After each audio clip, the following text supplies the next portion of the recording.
Hi friends, this is Pastor Chris coming to you from my office again. Today I wanted to talk to you a little bit about our sermon series that we're working on right now. Now if you've been tuning in or been able to join us live, you know that over the last couple weeks we've been talking through what we're calling points to ponder, but they're traditional reflection points within the Reformed tradition. The Reformed tradition within Protestantism that includes Presbyterianism, the Reformed Church in various branches, and even some Baptist churches as well. So in the Reformed tradition, we have a very high opinion of God's providence and salvation by grace over works. These are some things in the Protestant tradition in general. Now, that comes to bear out and play out in a lot of different ways. We look to the Bible for our inspiration and our understanding about God and various theology. But some of the questions that we raise really involve a lot of thoughtful reflection. And frankly, sometimes there's questions that can be biblically supported in a few different ways for the answers. So that was the case around the year 1600, when followers of John Calvin was a reformer. He was French by nature, by origin, but he worked in Switzerland. In France, the Huguenots, who were Protestants, they had been put down by the Catholic Church. And by put down, I don't mean dissed or argued against, but rather eliminated and executed. So Calvin was working in Switzerland, along with a contemporary Martin Luther in Germany.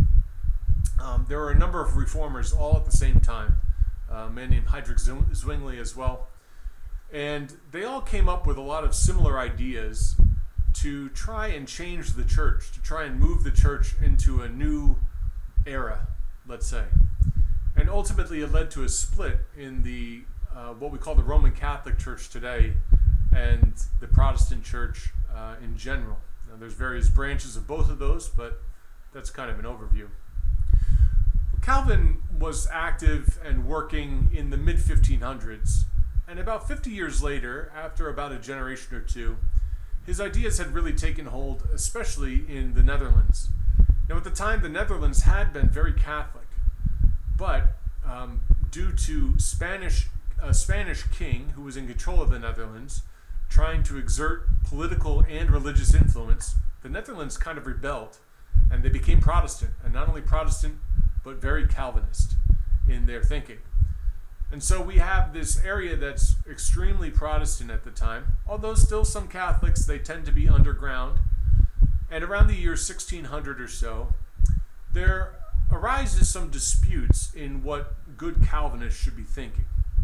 Now, there's a particularly influential preacher named Jacobus Arminius, and his followers became Arminians, just as Calvin's became Calvinists. And some points of dispute were raised. Followers of Arminius brought forth some questions and concerns that they had. And in the year 1619, I believe, there was a big national, and actually it became international because international scholars were invited, a big church meeting at a town called Dordrecht, or Dort, in the Netherlands. And for the next months, that lasted into the following year, these people talked through all of the different questions that were brought forth and talked about what an Orthodox Reformed believer would believe and what was actually not part of the Reformed tradition or Reformed thinking. Now again, they went to the Bible for all of their answers, but we have to admit that just like any arguments, there were probably some politics involved too here. So eventually there were 5 main points of doctrine that came out of this meeting. Now after this long meeting, there was a document produced called the Canons of the Synod of Dort. The Synod is like a big church meeting. In the RCA, we still use that word to talk about our regional and our North American meetings, the regional synod and the general synod. So synod is like a church meeting. And the canons are kind of the writings, the conclusions of the church meeting at the town of Dort. It comes to us, and it's quite a lengthy document. And frankly, it's not one that's easy to read without some commentary or just some help with it. That's kind of hard to find. There's not a lot of great resources on that, to be honest with you. I haven't been able to find many. Now, I did work on looking at the RCA website. I'm trying to look for a book that I had here too because it was helpful. Here it is. The RCA website, www.rca.org. If you search the word Dort, D-O-R-T, you'll find some information on this particular synod and what was found there. There's also a book, it's now a print-on-demand book from the RCA in publishing. It's called A Place to Stand by Cornelius Plantinga Jr. It was written about 50 years ago, but it has some really good information on not only the canons of the Synod of Dort, but some other creeds and confessions that we ascribe to as Reformed Christians. So the Nicene Creed, the Apostles' Creed, the Athanasian Creed, these are all ancient creeds. The Heidelberg Catechism, a series of questions and answers meant to instruct believers. The Belgic Confession, again, a document of a series of points about all different things within the faith. You know, what we believe about the sacraments and about the Apostles' Creed, the Lord's Prayer, all kinds of things can be found in those. This book is a good overview of many of that, much of that, and explains the canons a little bit more thoroughly than other resources I found. So the canons, in the end, for decades and centuries later, people have used the acronym TULIP, the Dutch flower, to describe some of the findings of the canons. I think that's oversimplifying things a little bit because the canons is a long document. You can't just kind of pigeonhole its findings all into some things. But it does wrestle with some of these topics. So TULIP, the T stands for total depravity. The idea that we inherit the sin, condition of sin, just like we inherit black hair, green eyes, we inherit sin, and that sin is a barrier between us and God. The U stands for Unconditional Election. That means that God offers salvation to us, but not because of our actions, not even because of what God knows we will do in the future, but because of God's grace and God's grace alone. The L in TULIP stands for limited atonement. The idea that Jesus' sacrifice is sufficient to save all. But, as Paul writes often about the elect and election, that Jesus' sacrifice saves only those who are elected, those who are who've been elected by God for salvation. The I stands for irresistible grace, the idea that God's grace is so powerful that there's nothing we can do in our actions or behavior, that if God wants to impart that grace on us, there's nothing we can do to escape that, let's say.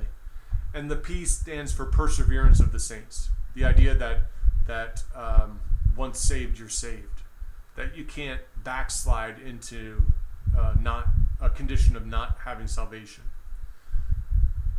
Now, the long and short of it, again, oversimplification of some of these really complex theological ideas.